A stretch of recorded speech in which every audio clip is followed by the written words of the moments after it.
C'est-à-dire comment on bascule du bureau à l'home office, à du remote, même dire à l'international.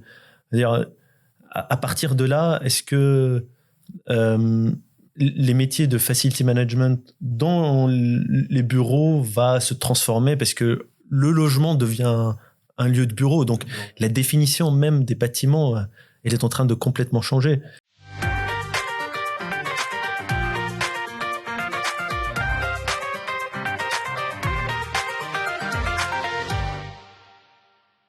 Cet épisode est la troisième et la dernière partie de la conversation avec Michael Arrojo et Fouad Afaoui.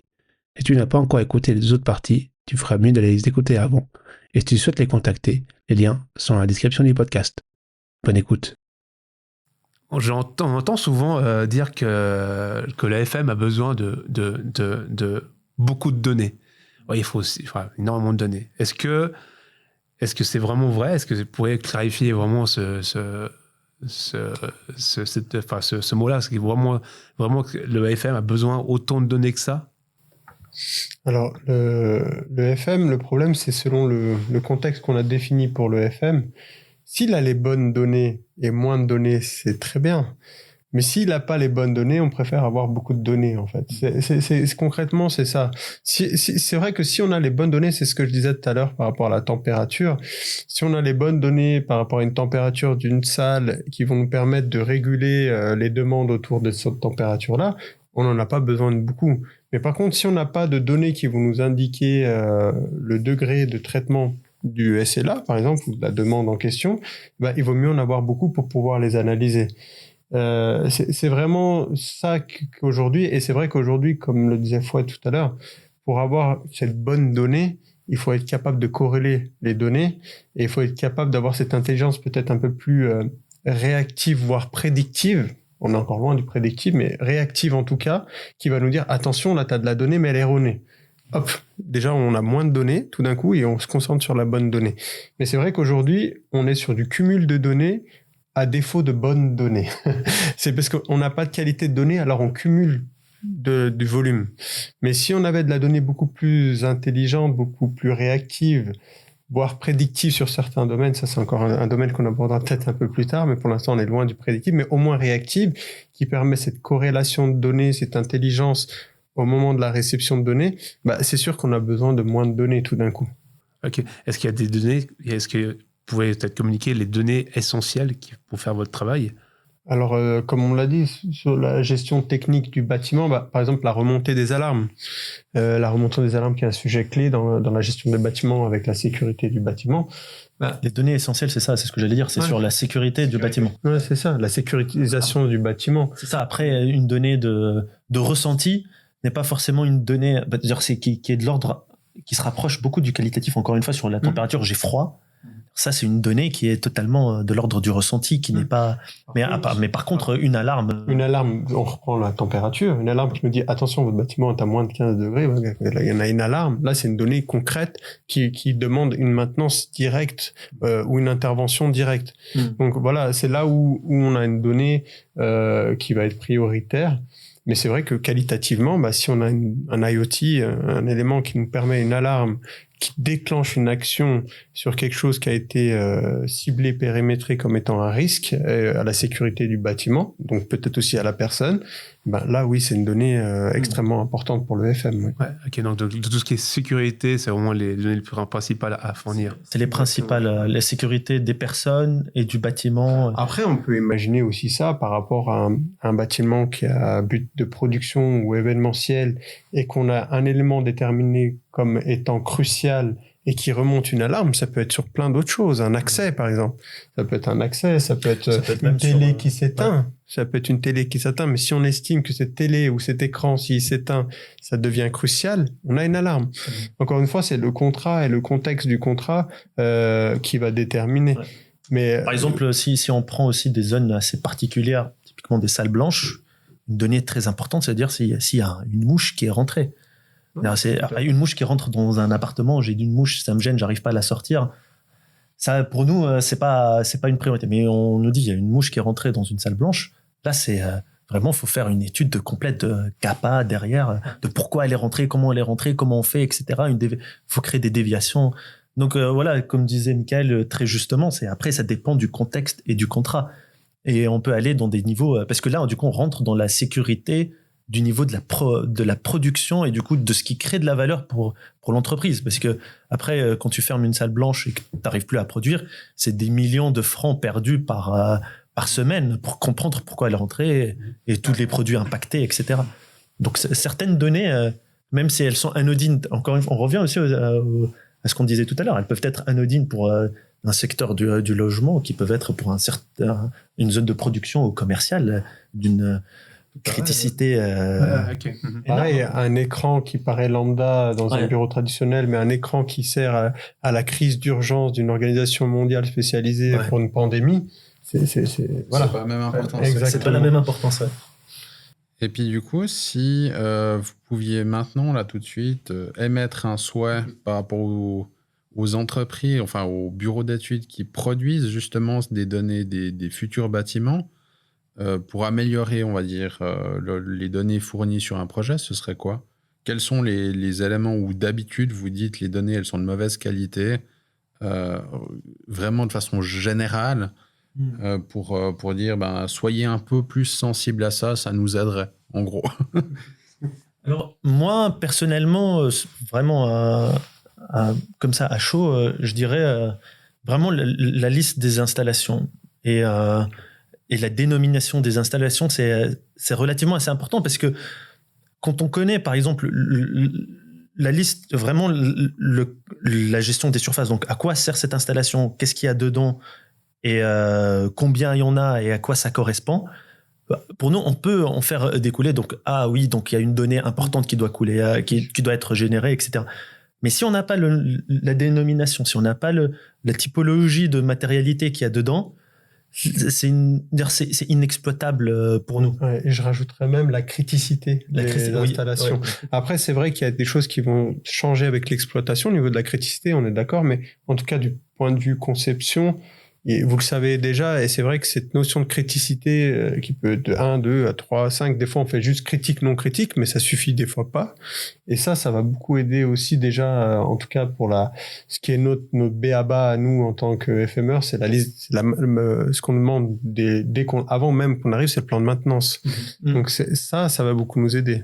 Quitte à contacter les équipementiers, quitte à faire tout ça, oui. Fait une étude de faisabilité avec des ingénieurs. Enfin, ça va nous aider à préparer au mieux la maintenance qui arrive, en tout cas dans un premier temps, quand on est au pied du mur. Ouais, et pour préparer ça, il nous faut les caractéristiques, le nombre où elles sont situées, dans quelle zone, etc. Ça, le BIM, ça aide bien. Et le BIM, j'imagine que ça peut apporter beaucoup de solutions. Donc finalement, c'est les locaux, en tout cas, qui soient nommés, puis qui soient connus, et puis que les installations dans ces locaux, en fait, qu'ils appartiennent bien au local et en plus qu'ils soient nommés de façon correcte. Et bien rempli, qu'on ait bien toutes les données liées, les fiches techniques, tous les éléments qui vont aider à la formation aussi, derrière, parce qu'il y a des formations qui sont nécessaires aussi derrière pour les techniciens qui reprennent, des fois même pour la sécurité, qui veillent qui font des permanences autour de ces installations, enfin...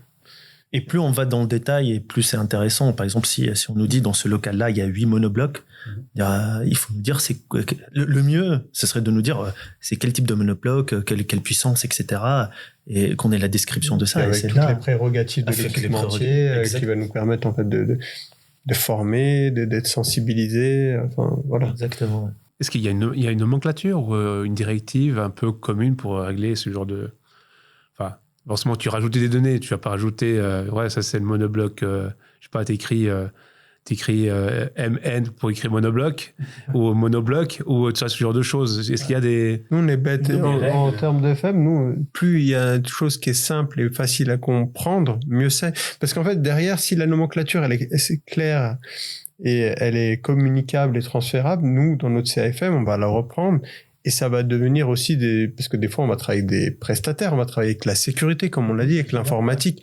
Et nous, on va retranscrire cette donnée-là. D'accord, donc, plus la donnée est bien transmissible, plus nous, on peut la transmettre.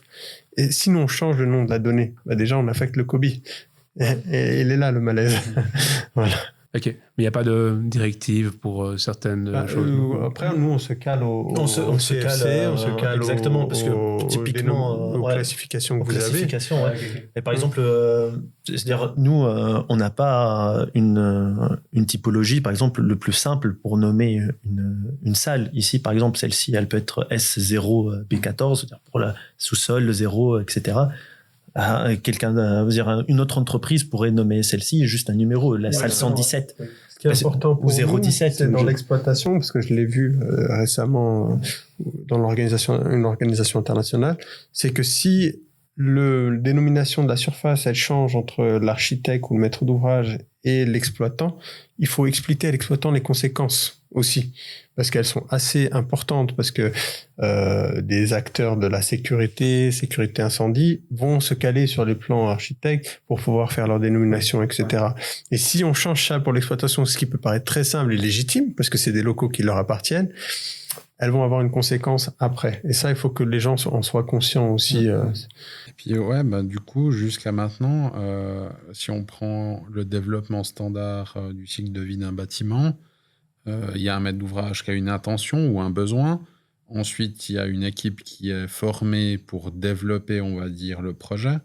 Une fois que le projet est réalisé par une entreprise de construction, bah, il est remis au maître d'ouvrage qui, lui, s'il en a besoin, fait appel à une équipe ou à une entreprise de facility management. Quel est l'impact de ce processus, on va dire, sur l'exploitation du bien à l'heure actuelle? Puis quelles sont un peu les limites que vous voyez? Alors, comme on l'a, je pense, beaucoup dit aujourd'hui, on a déjà pas mal abordé le sujet. Si on arrive en fin de cycle, eh ben, on n'aura que des réponses de fin de cycle un peu au pied du mur, et du coup, on n'apportera pas forcément de valeur ajoutée au préalable. Et plus on arrive en amont, bien sûr, dans la phase conception, pas forcément sur toute la phase, mais sur des sujets bien ciblés, bien périmétrés, et puis un peu plus sur la phase construction, pareillement, on va pouvoir avoir un impact, une influence qui va engendrer des réductions de coûts, une facilité d'exploitation, et de la prise en compte d'éléments qui n'ont peut-être pas été pris en compte par des spécialistes d'autres métiers. Ouais. Ben justement, ces spécialistes, en fait, ben vous, en l'occurrence, quels sont les éléments que vous voyez les plus problématiques un peu sur tous les projets auxquels ben, les équipes de conception ne pensent pas forcément, niveau maintenance, niveau utilisation du bâtiment, etc. Je ne sais pas, est-ce que c'est l'accès pompier ou enfin des choses où vous vous dites sur chaque projet, en fait, ils nous font le coup, quoi, en gros. En fait, moi, je vais répondre avec des choses que vous savez déjà, en fait. C'est l'objectif ou la fonction attendue dans une salle. Enfin, sans prendre le bâtiment en soi, déjà, des fois, c'est même le bâtiment, on ne sait pas ce qu'il va faire, s'il va être commercial, voilà, administratif, production, des fois, ça change au cours du projet. Mais pour une salle, typiquement, si on ne sait pas, ou si on n'a pas prévu tous les scénarios de cette salle-là, ça va être très compliqué, déjà pour vous, donc d'autant plus pour nous. Donc, en fait, c'est les mêmes problématiques. Si, en fait, on n'a pas préalablement défini la fonction d'un bâtiment, la fonction de salle, eh ben, nous, on va essuyer les pots cassés. Vous l'essuyez déjà en amont, mais nous, ce sera encore pire après, quoi.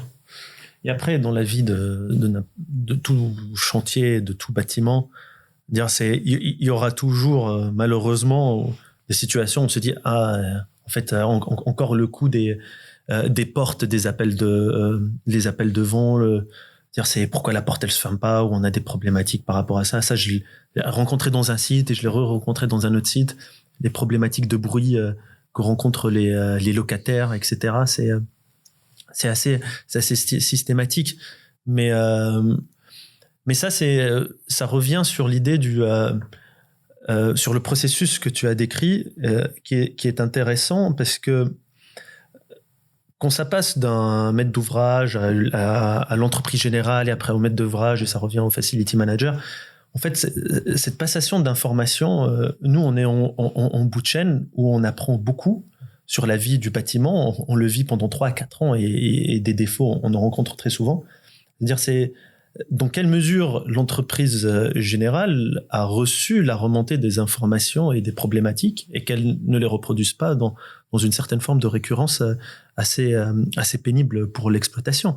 Donc ça rejoint l'idée de dire le FM devrait être en amont, pas seulement juste pour donner les bonnes pratiques, etc., mais pour dire attention, nous on a travaillé avec vous sur tel projet à Genève où on a systématique des problèmes de remontée d'odeur jusqu'au 8e étage.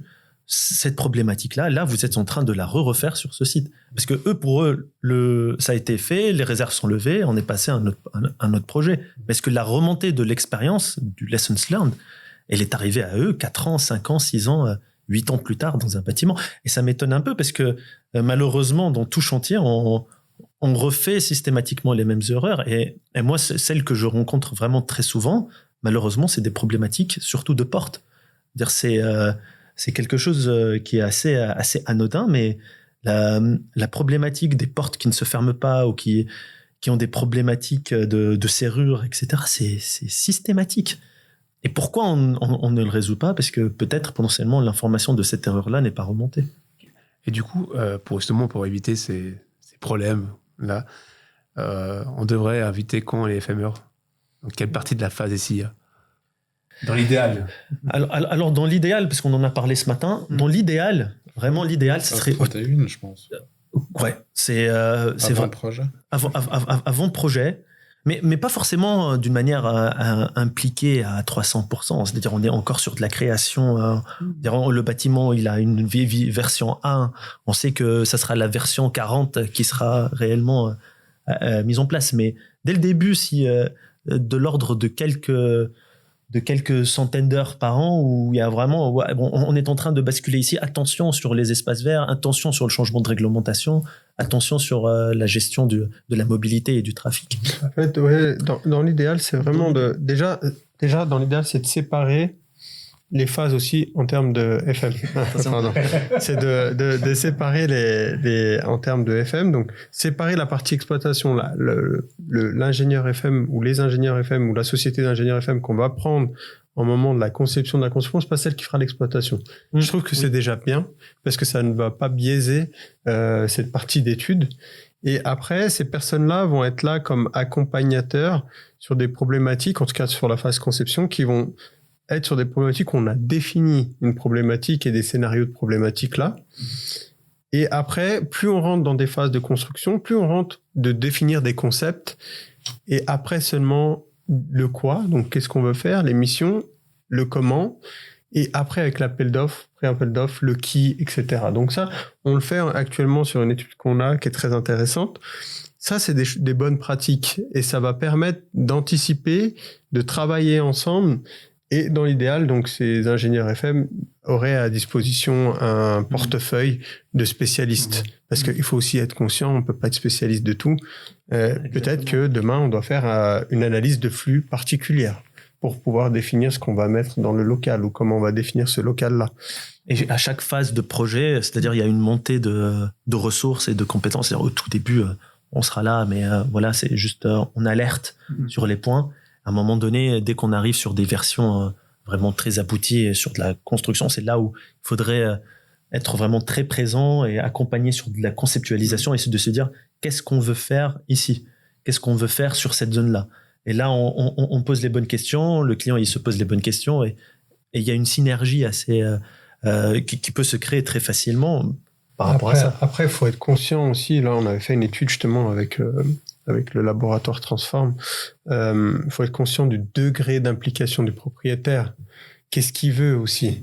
Quel type de traitement de données il veut? De niveau 1, 2 ou 3? Est-ce qu'il veut juste des pré-conseils? L'orienter? Est-ce qu'il veut du conseil défini? Est-ce qu'il a déjà tout qui est défini? Il va limiter les risques. Quels sont les moyens mis à disposition? Donc ça aussi, il faut en être conscient aussi en amont. Peut-être qu'il veut un BIM très niveau 1, il veut faire le plus simple possible et qu'avec ça, il veut limiter, entre guillemets, les risques. Donc, il faut être conscient aussi de ce besoin-là, selon le propriétaire aussi, ou le mandant, ou le... Mais maintenant, c'est le cas, quand vous, dans vos projets, vous êtes intégré ou déjà un peu en amont ou Pas encore. Alors oui, si, c'est là où on se rend compte, en fait, au début, en tout cas au début, moi ça fait pas si longtemps que ça, mais Michael me corrigera. C'est-à-dire, on était sur une phase d'implémentation, donc juste avant, 6 mois avant, donc c'était un peu compliqué. Là, on commence déjà à nous consulter en amont.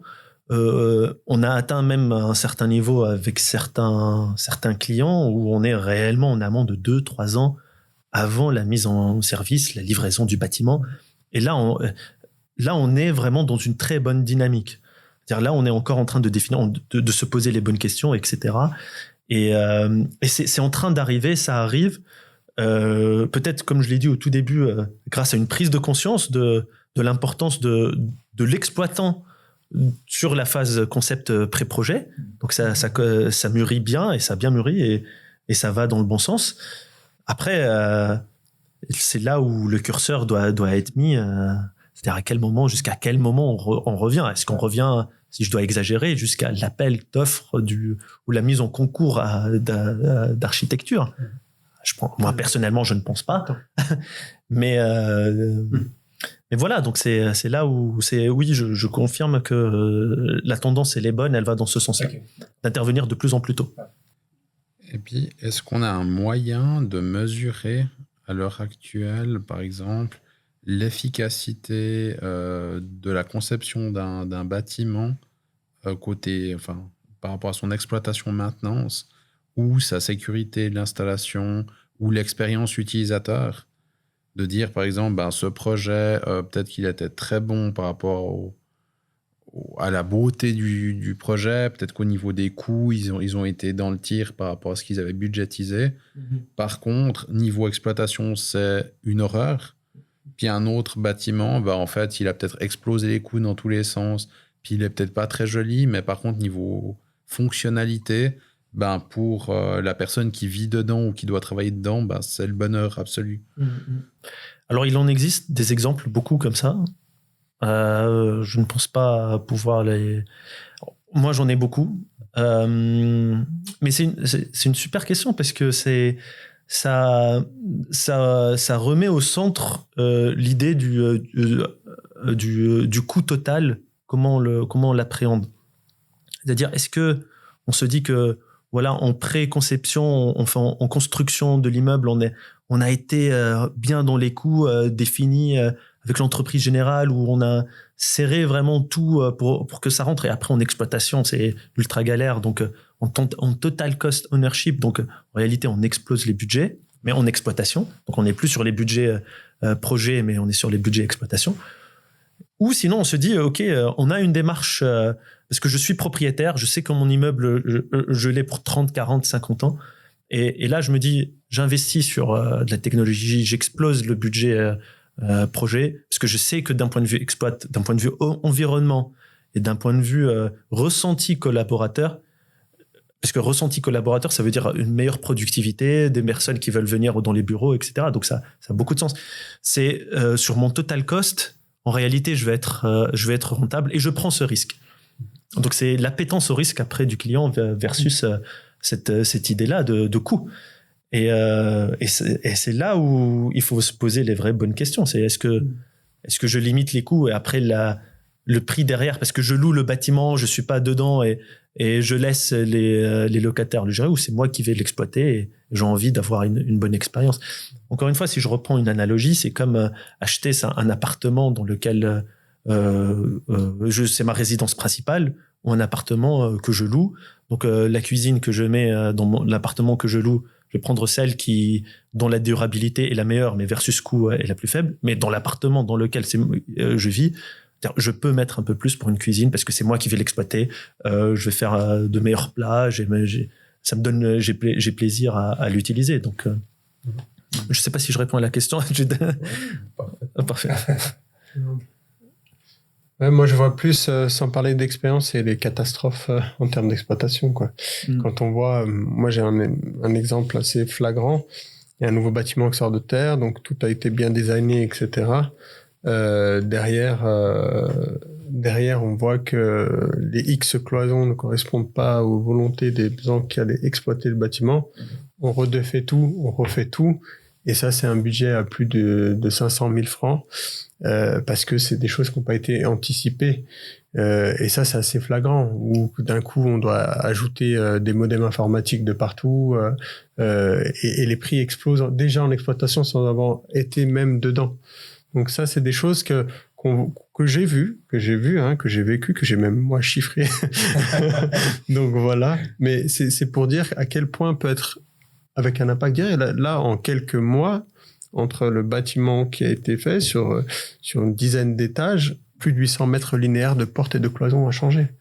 C'est énorme. C'est énorme. Donc voilà. Donc la maquette, il faut la changer aussi. Ok. On va parler d'évolution des pratiques. Est-ce que, on voit que le BIM s'intègre dans le FM. Est-ce que il y a d'autres pratiques qui viennent, que vous voyez venir? Je pense que Fouad va creuser justement les autres pratiques. Ça va aborder les sujets donc bien sûr qu'on a l'IoT qui est fortement même installé. Ce qui va intéresser après dans un futur proche, ça va être tout ce qui va être intelligence artificielle, ChatGPT, on voit que ça commence à arriver. Nous, on essaie de travailler un peu sur les études qu'on a. Donc, on voit qu'il y a des technologies un peu plus réactives comme l'IoT qui remonte des informations, qui traite l'information en direct. Et puis après, d'un autre côté, il y a plus ces données prédictives qu'on essaie d'avoir ou voir comment les anticiper. Et c'est sûr que c'est des choses qui sont en étude. Par contre, quelles sont les limites, par exemple, sur l'IoT? Est-ce qu'on va récupérer la donnée de tous les éléments ou juste les éléments qui ont de la valeur pour nous? Ça, c'est des questions qui se posent de plus en plus. Alors, moi, je pense que d'un point de vue facility management, le rêve du facility manager, c'est de vivre un mandat avec 0 ticket. C'est-à-dire de se dire, il n'y a eu aucun problème, etc. Pour arriver à ça, il faut beaucoup, beaucoup de prédictifs. C'est-à-dire, avant que le problème n'arrive, malheureusement, on ne peut pas anticiper un café qui tombe, etc. Mais le prédictif, ça serait l'idéal. Et pour arriver au prédictif, encore une fois, il faut qu'on ait... donc, je remonte un peu l'échelle. Il faudrait avoir beaucoup, beaucoup, beaucoup de données et beaucoup de connexion des données entre plusieurs bâtiments. Typiquement, si je prends le cas des ascenseurs, sachant que, par exemple, si on met des capteurs, si on revient sur l'IoT, si on met des capteurs un peu partout dans un ascenseur, on se rend compte en fait qu'à partir d'un certain moment, on a la serrure des portes qui commence à grincer. Donc, avec la multitude de data collectées sur la multitude de bâtiments, on pourrait anticiper et se dire attention, l'ascenseur va tomber en panne au bout dans 5-8 jours, donc il faudrait intervenir. Et pour aller encore plus loin que ça, donc c'est là où Michael commence à en parler, c'est dans quel cadre dans nos métiers on va intégrer également l'intelligence artificielle, où au-delà de nous alerter sur le problématique de porte, c'est que l'intelligence va nous dire j'ai anticipé une panne dans 5 jours, j'ai déjà commandé la pièce, j'ai contacté l'intervention du mainteneur, j'ai fait sa liste de badges et il interviendra tel jour. Ça, c'est le rêve d'un facility manager. C'est vraiment d'avoir cette... Donc là où on est en train de partir, c'est-à-dire on a commencé avec l'IoT. Bon, j'ai pris l'ascenseur, mais l'IoT, elle est partout sur le smart grid d'une autre entreprise qui est très très loin dans ça, un grand groupe allemand. Donc c'est où ils essayent de communiquer toutes leurs données, etc. Mais l'aboutissement de tout ça, ça serait de se dire que au-delà de la donnée, c'est une réactivité, une interface qui est déjà faite. Et c'est là où moi je pense qu'on est sur une vague globale au-delà du FM dans laquelle on est déjà, on est déjà dedans. C'est-à-dire et ça va monter vraiment en puissance. Et il faudrait qu'on soit averti et alerte par rapport à cette évolution-là technologique et qu'on l'adapte très très vite dans nos métiers parce que ça va nous simplifier la vie d'une manière incroyable. Et moi j'y crois vraiment beaucoup vraiment beaucoup parce que ça va révolutionner et ça révolutionne déjà nos activités. Pour faire ça, il faut avoir beaucoup de données. Et du coup, justement, ces données-là, il manque encore un peu dans le bâtiment. Il manque encore un peu. Il manque encore un peu et de la donnée bien traitée, elle manque. Mais après, pour collecter cette donnée-là, comme on en a parlé, il y a le BOS aussi qui est là pour collecter tout type de données grâce à tous les capteurs, etc.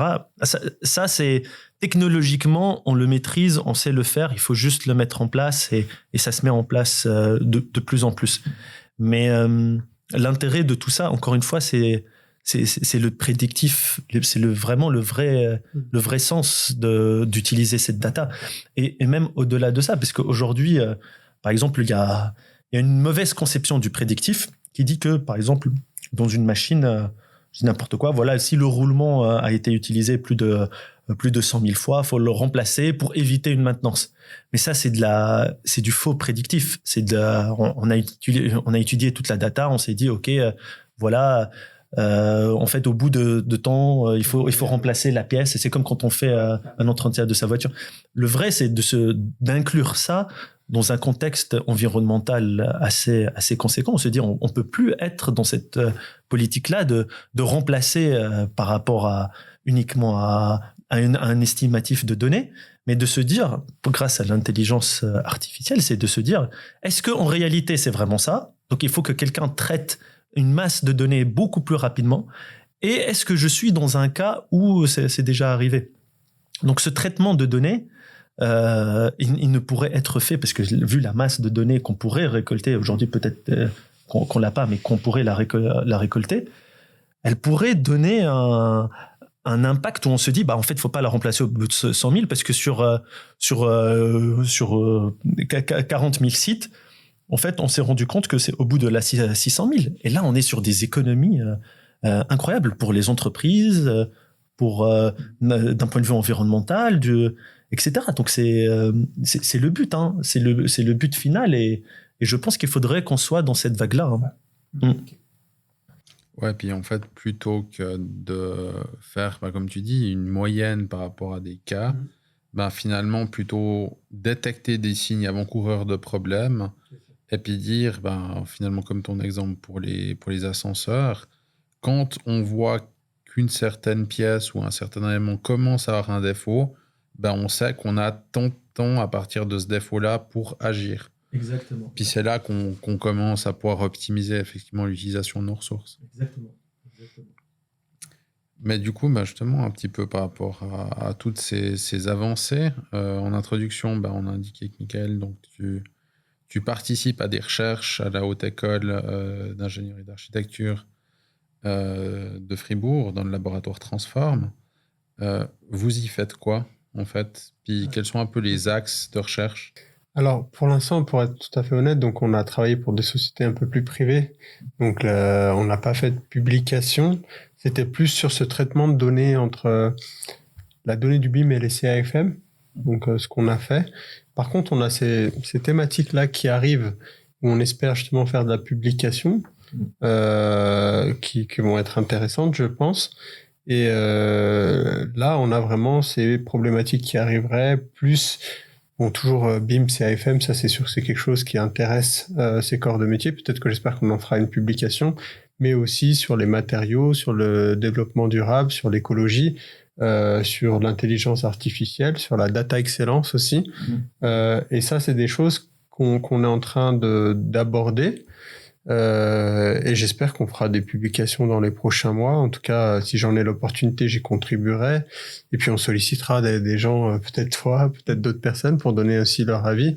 Je pense qu'il faut nourrir ce genre de surtout, pourquoi pas en Romandie, pour donner un peu plus de valeur à ce que l'on fait.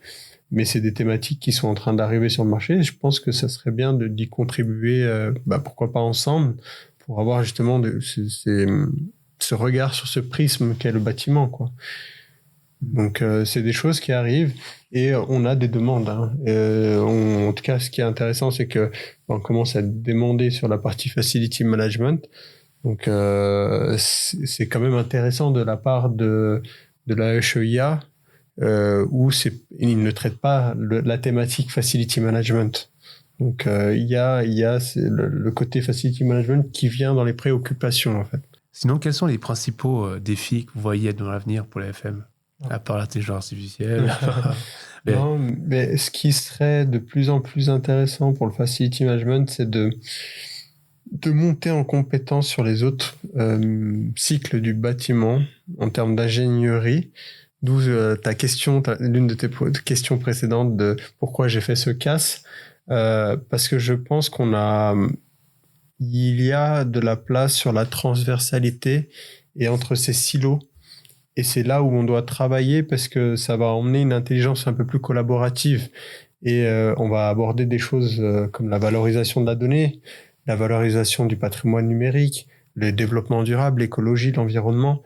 Et si, en fait, il y a cette intelligence qui arrive en amont, on va aborder des choses de plus en plus intéressantes pour tout le monde, en fait, pour le propriétaire, pour le mandataire, pour la commune, pour les cantons, parce qu'on va commencer à se poser des questions sur la durabilité des matériaux, on va commencer à l'étudier peut-être en France. Vous faites comment dans l'exploitation, comment vous pouvez le stocker, comment vous pouvez le changer, et du coup, dans la conception, ça y vient aussi. Et c'est là où je pense qu'il y a des éléments à faire. Et ça aussi, c'est aussi dans la prise de conscience aussi, des propriétaires, des mandataires, mais aussi des entreprises qui sont liées tout au long du cycle de vie, qui doivent intégrer ça dans leur cahier des charges, dans des appels d'offres. Enfin, c'est un écosystème. Hein. Ouais. C'est un écosystème. Donc, du coup, tu verrais plutôt une sorte d'évolution de nos manières de pratiquer, de notre écosystème, de notre écosystème métier. Peut-être évoluer, peut-être les normes qui évoluent, peut-être qui n'évoluent pas assez vite, ou même trop lentement peut-être. Pour qu'ils suivent un peu ces évolutions, quoi.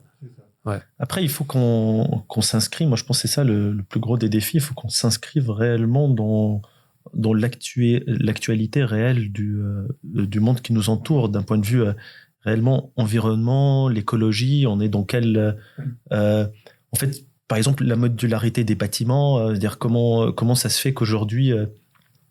c'est-à-dire, on ne prévoit pas encore de bâtiments qui sont 100% faits de... Je pense que ça existe, mais pourquoi ce n'est pas quelque chose qui est assez commun, où il y a des bâtiments 100% intégrés dans la durabilité? Par exemple, pourquoi on ne s'inspire pas aussi de certains cas où, par exemple, on peut construire un stade qui peut être démonté au bout de 3 mois? Il faut qu'on arrive à s'intégrer. C'est ça, je pense, réellement notre défi, comme le disait... Michael aussi, il est vraiment dans la durabilité et sur toutes les chaînes de vie du bâtiment. C'est-à-dire comment on peut faire que du choix de l'architecte jusqu'à la destruction du bâtiment, que notre impact environnemental a été super bien contrôlé. Et là aussi où moi je vois la force de l'intelligence artificielle par rapport à ça, c'est elle peut, sur toutes les expériences mondiales qu'elle peut connecter, elle peut dire, voilà comment il faudrait qu'on fasse et qui peut suivre de A à Z cet impact-là. Donc vraiment, le plus grand des défis, c'est qu'on s'inscrit réellement dans la réalité dans laquelle on est aujourd'hui. Ça serait marrant qu'en fait, cette cycle revient avec la réutilisation des matériaux pour un autre projet. Exactement. Et ces réutilisations des matériaux a été pris en compte par des FME qui ont fait attention à ces matériaux-là, qui les ont bien entreposés, qui les ont bien nominés, qui ont bien renseigné les données dans la maquette parce que ça peut resservir. Et puis après, resservir, peut-être pas 20, 30, 40, on sait pas, on n'arrive pas encore à déterminer le nombre de pourcentages. Mais par exemple, moi j'ai vu des choses aussi, avec du mobilier, pas forcément des matériaux, mais avec du mobilier qui a été bien identifié, avec des cycles de vie bien identifiés, donc mis sur maquette, etc., qui ont pu être réutilisés dans un bâtiment rénové. Et au lieu d'acheter, je sais pas moi, 80% du mobilier, ils en ont racheté que 20%. Et ça, c'est aussi une manière de réutiliser des matériaux grâce à un bon entretien, grâce à une bonne archivage des données, des outils à disposition. Mais pour ça, il faut rentrer dans la gouvernance de données, dans cette politique-là. Il faut que le mandataire, il faut que les exploitants, il faut que tout le monde joue ce jeu-là. Ouais. Mais je l'ai vu faire encore récemment pour un étage de 8 étages, à Genève. Donc 80% du mobilier va être réutilisé Et puis justement, sans arriver à cette démolition, on va dire, où enfin justement on casserait un bâtiment, puis on dirait on prend cette partie-là qu'on va réutiliser. Il y a aussi tout ce qui est gestion des transformations. Il y a déjà un problème justement de dire on va peut-être pas cloisonner de la même façon, mais il y a aussi tout ce qui est prise, éléments qui a technique dans la pièce, peut-être surfaces qui sont plus utilisables. Comment c'est géré en fait ça niveau FM quand justement vous allez transformer un espace ou une surface pour un autre usage? Alors, aujourd'hui, très mal, mais il arrive qu'on ait bien pensé, ou nous arrive qu'on nous donne le temps, va faire un inventaire On a eu récemment un bâtiment qui allait être pour des transformations, où on a demandé d'inventorier tous les équipements, mais vraiment tous, les luminaires, les DI, les modems. Et on a pu, je dis pas on a récupéré même 50%, mais on en a récupéré peut-être 25%. Donc ça, c'était très intéressant parce que c'est le mandataire qui nous a laissé le temps de faire ça. Donc c'était quand même, c'était un coût pour lui, peut-être un coût à perte, mais les 25% de récupération étaient très utiles et c'est allé jusqu'à de la moquette, hein. On a décroché de la moquette qu'on a pu réutiliser, laver et réutiliser. Donc, il y a des choses qu'on ne voyait pas apparaître il y a quelques temps, en tout cas dans les raisonnements. Donc ça, c'est du vécu et moi, je trouve que c'est très intéressant. Ouais. À partir de quel moment tu peux dire que ce matériau ou cet équipement, tu peux l'utiliser? Donc, tu dois aller quand même sur place, tu dois quand même voir ce que tu... Oui, c'est ça. C'est ce temps-là qu'il faut investir et que justement, j'ai pu voir. On a dû justement faire ces inventaires. Après, il y a des fois, il y a un peu aussi de réparation à faire ou de nettoyage, par exemple, si c'était pour la moquette. Mais ça nécessite un temps. Ouais. Mais le temps d'investissement, après, c'est une conscience écologique aussi. Rien que le fait de nous laisser le temps de faire cet inventaire, la conscience écologique est là. Et si en plus on a pu le prouver en réutilisant 25% des éléments, je pense que tout le monde est gagnant-gagnant. Ouais, mais c'est vrai qu'avant tout, en tout cas pour la personne qui m'a mandaté pour ça, moi j'ai trouvé ça vraiment super parce que c'est une conscience écologique extraordinaire. Oui. En tout cas, à cette époque, peut-être pour nos enfants, ce sera juste normal. Exactement, c'est à nous de changer un peu nos méthodes. Exactement, et c'est ce qu'on espère, comme on le voit avec la gestion des déchets, ce qui nous paraît un peu difficile pour nous et beaucoup plus facile pour nos enfants. Ouais. Ouais.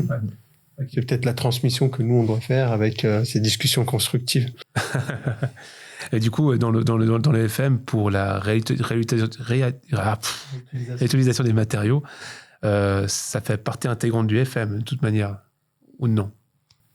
Alors c'est encore une ligne de métier qu'on a intégrée parce qu'à la fois encore une fois on s'intègre dans cette écologie-là, dans ce label-là où on est en train de se dire voilà il faut maintenant qu'on sensibilise à la fois nos équipes, le client sur l'approche durable de ces locaux et de l'utilisation de ces locaux.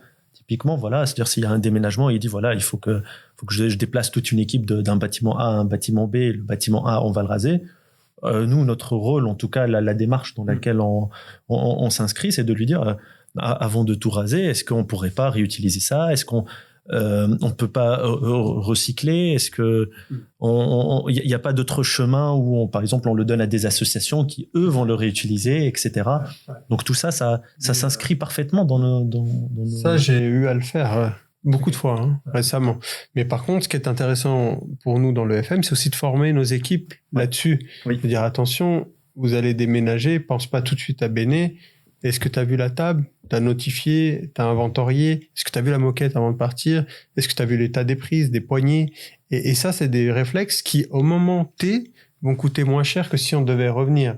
Et d'autant plus si on fait du BIM, si on informe la maquette à ce moment-là, forcément, on va gagner en efficience quand on va faire les différents exports par la suite. Donc ça, c'est des bonnes pratiques aussi à enseigner, puis à mettre sans qu'elle soit forcément coûteuse, mais au moment opportun, quoi. Donc, il y a une formation à faire de toute manière dans les équipes. Hein, parce que, oui. Ouais, mais c'est de la formation en plus continue, parce que on a tendance à très vite, dans la facilité, malheureusement, on le voit même sur des chantiers où il y a des politiques durabilité, de recyclage, mais dans la contrainte de temps, etc., c'est parfois, dans la rapidité, il n'y a pas le tri nécessaire qui n'est pas fait. Donc, c'est vraiment de la formation continue tout le temps, de l'information, de la sensibilisation, dans laquelle on est totalement inscrit. Hein. C'est quelque chose qui est important et qu'il faudrait qu'on maintienne. Ouais. Il y a au changement, j'ai aussi entendu dire le BOS, donc le Building Operating System. Ça existe, on suit un peu en Suisse? Oui, ça existe. En fait, il n'est pas décorrélé de l'IoT, parce que l'un va avec l'autre. C'est vraiment l'organe qui regroupe toutes les données. Voilà. Tu peux juste définir ce que c'est un BOS? Alors, un BOS, c'est comme un méga serveur de données qui récupère toutes les données un peu partout dans le bâtiment. C'est aussi simple que ça. Après, c'est encore une fois la complexité dans tout ça, c'est le traitement de la donnée qui est récupérée. Donc, on revient sur les mêmes sujets. C'est comment on fait pour anticiper. Et le but de tout ça, encore une fois, c'est d'aller vers le prédictif. Le but final, c'est d'éviter l'incident. Ok. Partie finale. Alors, si vous étiez à notre place, quelle serait la question que vous poserez à laquelle on n'a pas pensé? C'est pas mal, ça. C'est pas mal, hein. Là, je l'avais pas vu. Moi non plus, je l'ai pas vu. La partie finale, elle est pas dans... Moi, je dirais, c'est comment le métier du facility management va se transformer avec l'approche aujourd'hui qu'on a des bureaux. Moi, c'est comme ça. Cette question-là, pour moi, elle reste très ouverte, pour laquelle je n'ai pas de réponse. J'ai quelques idées, mais comment on bascule du bureau à l'home office, à du remote, même à l'international. À partir de là, est-ce que les métiers de facility management dans les bureaux va se transformer, parce que le logement devient un lieu de bureau. Donc, la définition même des bâtiments, elle est en train de complètement changer. Et c'est là où comment notre métier doit se transformer par rapport à ce changement-là, qui est concret, qui est réel. Et ça, c'est assez particulier et c'est compliqué. Alors moi, j'en ai une qui est reliée à une des questions un peu pièges que vous nous aviez fait et que la plupart pensent autour du facility management, c'est comment former et faire évoluer le concierge de demain. On peut garder le terme concierge, c'est pas un souci, mais qui évolue avec peut-être des notions de BIM.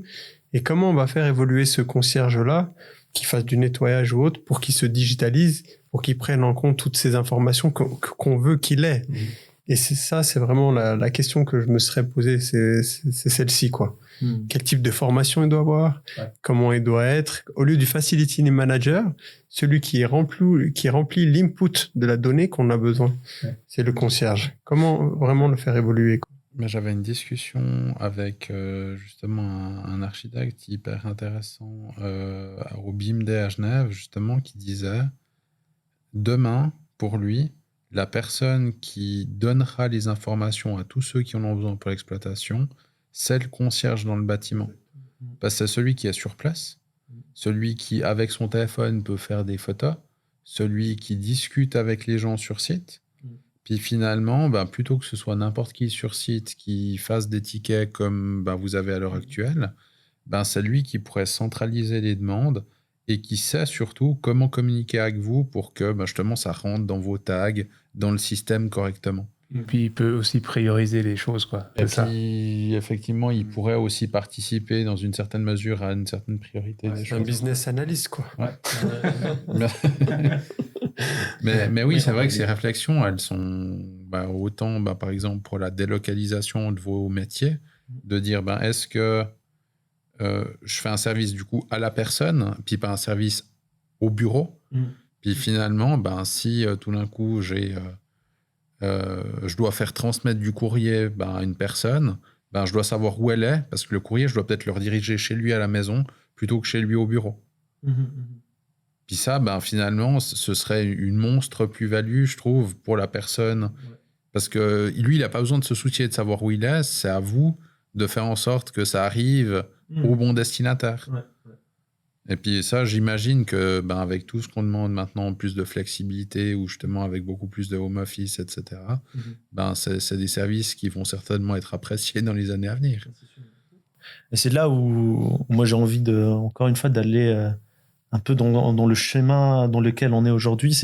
Moi je vois réellement l'intelligence artificielle devenir le concierge de demain, et je dirais même le majordome de demain, c'est-à-dire sur des demandes extrêmement précises et sur lesquelles elle sera là au-delà de se dire ok, l'appartement, j'ai vu qu'il était à 16 degrés, j'ai déjà anticipé ça, j'ai déjà fait.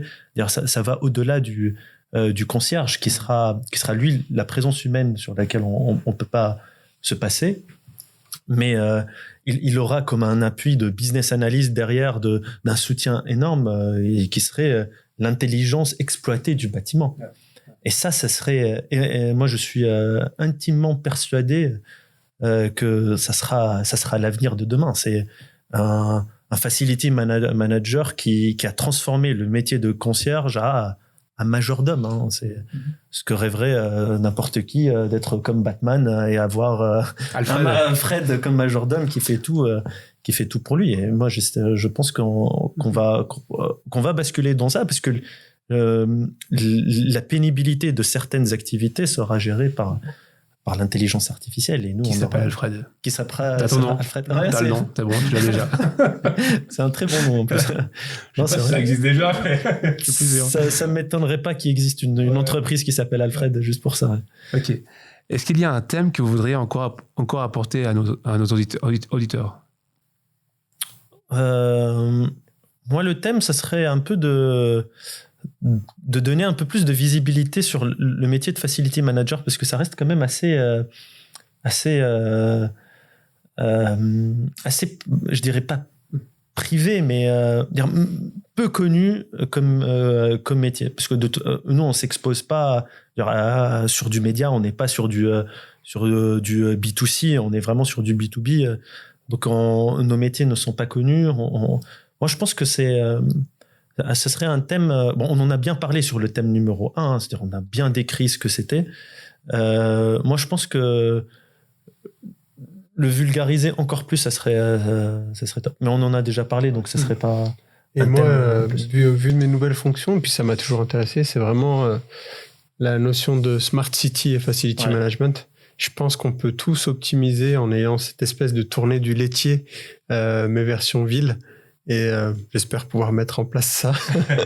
Donc, je suis peut-être un peu trop ambitieux, mais alors, ça m'intéresse. Ouais, ça, c'est pas mal, parce que là, réellement, si on part sur du smart grid, c'est-à-dire, c'est que malheureusement, aujourd'hui, en tout cas, moi, je pense que c'est l'une des grosses possibilités qu'on a dans l'avenir, c'est que on a un bâtiment A qui est collé à un bâtiment B qui ne communiquent pas du tout entre eux. C'est encore une fois, pour moi, c'est une certaine forme d'ineptie. C'est-à-dire, comment ça se fait que la gestion d'un bâtiment n'est pas connectée à l'autre, qui n'est pas dans un grid totalement connecté entre tout le bâtiment, donc qui pousse à la ville connectée, qui pousse au pays connecté. Donc c'est un bâtiment, attention ici, qui... Le territoire. Le territoire. Ville, territoire et un pays, j'ai pas entendu parler. J'ai jamais entendu parler de pays, moi. Mais territoire, oui, j'entends de plus en plus la notion de territoire... Connecté. Ouais. Mais cette interconnectivité, elle serait incroyable. C'est-à-dire le tram qui arrive, qui ouvre les portes et qu'on arrive, et l'ascenseur nous attend et on monte et la température est là, on s'assoit, la lumière... le PC déjà, tout est prêt. Je pousse dans un monde idéal, mais moi, c'est cette interconnectivité-là dans un espace plus grand que uniquement un bâtiment. Ça serait l'idéal, en tout cas, pour... peut-être parce que je suis genevois, mais bon, Génilac, ça a déjà commencé, en tout cas chez nous, avec... Génilac, non? Vous connaissez pas dans le canton de Vaud? Ah, c'est la réutilisation des eaux du lac de Genève pour les principaux bâtiments de Genève, pour les alimenter, pour le chauffage, pour plein de choses autour de l'énergie. Donc là, je fais mon genevois, mais je veux dire, oui, il y a déjà des choses qui sont réfléchies dans ce sens-là, en tout cas... Et je pense que c'est sur ces initiatives-là qu'il faut aller un peu de l'avant. Ok, donc tu utilises l'eau d'évian. Parce que là, dans le lac, oui, t'as l'évian aussi. D'accord. Ok. Est-ce que vous avez un sujet qui vous passionne, vous intéresse spécialement en ce moment? Ça peut être autre que technologie ou BIM. Moi, personnellement, réellement, malheureusement, c'est la technologie et je suis un peu dans la tendance actuelle de tout le monde sur un peu l'intelligence artificielle et comment on aborde ces sujets-là. J'en avais parlé avec un ami il y a plusieurs années où lui, il a fait son PhD dessus, etc. Il était vraiment en amont de ça et moi, j'étais un peu... ignare. C'est-à-dire, pour moi, je dis oui, ok, mais on ne changera jamais l'humain. On a besoin de la créativité humaine et tout. Mais aujourd'hui, on se rend compte réellement que l'intelligence artificielle est capable de créativité, ce qui est d'une puissance incroyable. Parce que, c'est-à-dire, on vit une révolution comparable à celle qu'on a eue avec l'industrie où on s'était dit oui, le métier des ouvriers, on va pas pouvoir le remplacer, qu'on a remplacé. Donc, le cœur des activités a été basculé sur la créativité. On a dit, OK, les ouvriers, on peut les remplacer. Donc, il y a les machines, mais les créatifs, qui donneraient un coup de pinceau comme Enzo Ferrari pour faire une belle voiture comme ça? Aujourd'hui, on se rend compte que il y en a qui sont capables, qui est la créative. Donc aujourd'hui, la créativité, on est en train de l'enlever et on rentre dans cette révolution-là. Et moi, je suis un peu dans ces délires et ça m'impressionne. Après, il faut être créatif dans tes prompts. Alors, il faut être bon dans les prompts parce qu'aujourd'hui, elles sont assujetties à ces prompts, mais en écoutant un podcast récemment que m'a conseillé Michael, c'est-à-dire on est sur la phase la plus initiale à notre niveau public de cette intelligence artificielle-là et comment il faut encore écrire des prompts qu'elle comprend, etc. Mais sur l'intelligence artificielle un peu génétique qui s'améliore elle-même et qui se développe et on serait même plus on écrit 3 phrases, elle a déjà compris là où on va et plus on précise, et c'est là où on est en train de révolutionner le monde et tous les métiers. On s'est dit les artistes ils seront jamais touchés, mais malheureusement là aujourd'hui la créativité n'est plus de notre côté, donc c'est moi je fais un peu plus l'écolo, hein. C'est plus c'est vraiment la décroissance en fait. Peut-être qu'on allait trop loin dans nos envies de croissance et repenser un peu nos systèmes de croissance autour du développement durable, la régionalisation, revoir un peu les bâtiments, pas forcément voir une croissance entre guillemets, mais essayer de revoir comment on refait les choses pour voir les choses qui vont mieux avec les environnements, avec la localité, avec le travail des gens qui sont autour de ces éléments, donc toujours un peu des villes et je pense que on est peut-être où on pense toujours trop loin dans la croissance et on voit qu'aujourd'hui on a beaucoup de déchets, qu'on crée beaucoup de suréconomie, enfin de gaspillage économique et autres. Et c'est vraiment ces notions-là qui commencent vraiment à m'intéresser, peut-être parce que je suis père de famille, je sais pas. Mais on voit, en fait, on a vu les excès un peu ces dernières années. Et là, on se rend compte qu'on est beaucoup et qu'on n'a plus beaucoup d'argent, qu'on n'a plus beaucoup d'énergie. Et c'est vrai que ça commence à être inquiétant. Donc c'est vrai que c'est des sujets que je n'avais pas forcément dans mon ADN, mais qui commencent à être de plus en plus forts autour des prochaines années. Voilà, c'est vraiment... Okay. Vous avez des recommandations de documents, de chaînes, podcasts, chaînes YouTube, sites internet, livres? Alors, je recommande très fortement Discussion constructive. Donc, non, mais c'est vraiment très intéressant. Vous faites du super travail. Et en tout cas, moi, vous m'avez en aficionado. Voilà. Voilà. La conversation. Donc, je la refais. Non, mais tu la regardes, comme ça, au moins, ça fait plus naturel. Mais non, mais c'est vraiment très intéressant parce que c'est local. En tout cas, par rapport à ce que je viens de dire, c'est que c'est local, c'est sur des gens que j'apprécie, c'est sur des choses qui m'intéressent et c'est quelque chose de local. Donc, ça a un impact, en fait. Même si c'est que local, ça a un impact. Ouais. Et je pense, moi, en tout cas, ce que je crois au niveau de ma croissance à moi, c'est ce qui m'intéresse. Voilà. Parce qu'on est souvent avec l'ère de l'information, on est tellement sur des sujets un peu loin. Et au début, ça intéressait. Aujourd'hui, c'est loin. On a envie de se recentrer, d'être sur des choses qu'on peut contribuer. Ouais. Voilà. Bah, moi, je conseillerais également discussion constructive. Non, mais alors en tant que podcast, moi, j'aime beaucoup Thinkerview. on en a parlé tout à l'heure. Moi, je trouve que les discussions, elles sont assez ouvertes et ils ramènent pas mal de personnes de différents bords et c'est intéressant d'écouter un peu ces podcasts-là. Je recommande également celui de Idriss Aberkan sur l'intelligence artificielle, très intéressant, donc qui apporte beaucoup et qui illumine un peu plus en vulgarisant. C'est ça sa plus grosse qualité. D'un point de vue bouquin, là, je suis en train de lire GAFA reprenant le pouvoir. C'est assez intéressant. C'est vraiment l'approche de comment ces hyperpuissances ont réussi à monopoliser un peu tout le marché du numérique et de ce qu'ils en font et un peu parce que eux, la big data, ils la connaissent, ils ont la donnée. Aujourd'hui, leur seul défi, c'est comment ils ouvrent un peu les vannes pour nous donner à nous, public, un peu de ces informations et de les utiliser. Et ce qui est marrant, parce que j'en discutais avec un ami et lui, il avait lu un article d'une personne qui a tenté de se dissocier de Google pendant un mois. Il n'a pas réussi. Au bout de 3 ou 4 jours, il a dit en fait je n'y arrive pas. In fine, je suis obligé d'utiliser tel outil. Donc comment ils ont réussi à rentrer dans nos vies et comment on a donné gratuitement nos données. C'est discuté dans ce bouquin qui est super intéressant. Je pense qu'elle a eu le prix Nobel de l'économie pour ça et c'est un livre que je conseille à nos auditeurs qui est super intéressant et très simple à lire. Est-ce que vous avez des conseils pour nos prochains invités ? Des conseils pour vous ou pour les invités qui viennent ? Pour les invités. Ah, pour les prochains. Bien préparer les questions parce que nous on a eu un peu de temps pour les relire, mais malheureusement avec nos métiers on n'a pas eu le temps de vraiment approfondir les réponses ou même mais bon ça rajoute un peu plus de naturel, donc c'est ça qui est agréable.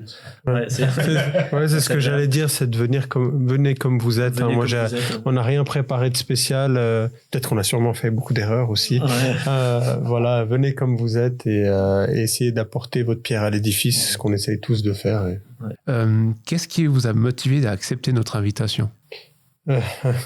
Alors moi j'apprécie beaucoup Sven que j'ai vu au travers de Cap, puis j'ai trouvé vos interviews tellement sympathiques que je me suis pas senti dans un stress, j'ai pas senti que je desservais un peu mes valeurs, etc. Donc non, voilà, en tout cas de mon côté. Puis en plus j'ai entraîné Fouad avec moi, donc c'est. Alors moi c'est ça, moi si je dois compléter un peu ce que dit Michael, c'est moi personnellement au tout début c'est par la beauté de l'expérience et de le faire avec Michael parce que je ne connais pas, et après quand on a eu notre toute première discussion je me suis dit ok, on va être dans un cadre très sympathique, très formel, informel, dire on est vraiment autour de, il manque plus que les bières et on serait dans un bar très sympa, donc moi c'est surtout ça au début, c'est l'expérience et après de se dire voilà on est entre amis sympathiques dans une ambiance très agréable et voilà on s'est dit go, c'est avec grand plaisir. Ouais.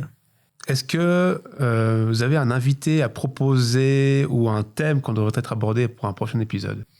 Alors oui, on en a discuté tout à l'heure pour l'inviter. Après, on ne sait pas si on peut le nommer ou... Ah oui, on en a parlé. Ouais. Non, il y a 2 personnes alors pour moi, mais lui, oui, évidemment. Mais il faudrait peut-être qu'on en parle. C'est un maître d'ouvrage à qui on travaille pour un gros projet en FM anticipatif, qui est quelqu'un qu'on trouve plus qu'intéressant, et je pense qu'il aurait plein de choses à partager. Ouais, mais on vous dira peut-être le nom à poste. On vous dira, on consultera. Ouais, peut-être qu'on lui partagera la vidéo et qu'après seulement on l'invitera. Ouais. Puis moi, la deuxième personne, évidemment, elle nous a liés, Sven et moi, c'est Monsieur Boumaref du laboratoire que je connaissais pas avant, que j'ai découvert à travers et qui a été intéressé par mon rapport et qu'après on a continué à travailler ensemble, qui m'a fait confiance, enfin. Et c'est une personne qui est très intéressante. Sur quelle thématique, je ne sais pas. Peut-être sur le développement durable, la réutilisation des matériaux, à voir avec lui. Mais c'est quelqu'un qui nous a partagé beaucoup de savoir, qui nous a réunis aussi, qui a été très unifié, qui nous a unifié en tout cas notre casse. Donc c'est quelqu'un que je trouve très intéressant en tout cas. Ouais, bah c'est clair, Redouane. S'il nous a tout entendu, c'était très bien. Après tous ces thèmes traités aujourd'hui, si vous deviez transmettre un message important à nos auditeurs, ce serait quoi ? Moi, je l'ai mentionné tout à l'heure, c'est vraiment de qu'on éveille nos consciences, en fait, une espèce d'intelligence un peu plus collaborative pour se dire que nous ne soyons plus juste des consommateurs, en fait, qu'on devienne producteurs. C'est vraiment ça, c'est quelque chose que j'aimerais en tant que papa aussi pouvoir diffuser, c'est-à-dire pas forcément consommer, chaque fois d'essayer aussi très alerte là-dessus, être conscient de ce que l'on consomme, de la place qu'on prend aussi, et aussi être producteur pour les autres, pour notre écosystème, et aussi avoir cette notion de voilà, il faut que je répare ce que j'ai cassé, il faut que je consomme à minima, il faut que vraiment qu'on développe ces consciences-là, parce qu'on a été dans les années un peu plus de consommation à excès, et maintenant cet éveil-là qui vient sur le bien-être et sur vraiment sur tout ça, quoi. C'est important de penser aux autres aussi, voilà.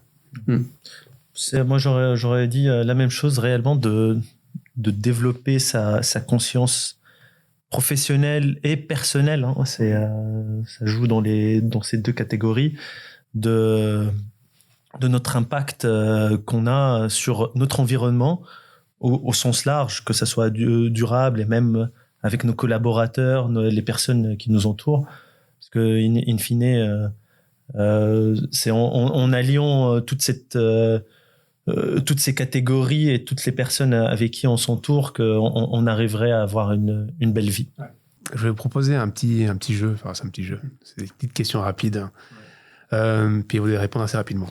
Okay. Plutôt travailler tôt ou rester tard? Tard. Très bien, on va être complémentaires. Ça fait vraiment. Série TV ou film? Film aussi.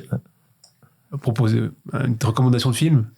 Alors, moi, j'en ai vu un, j'ai même versé une larme, qui s'appelle Le garçon qui a dompté le vent.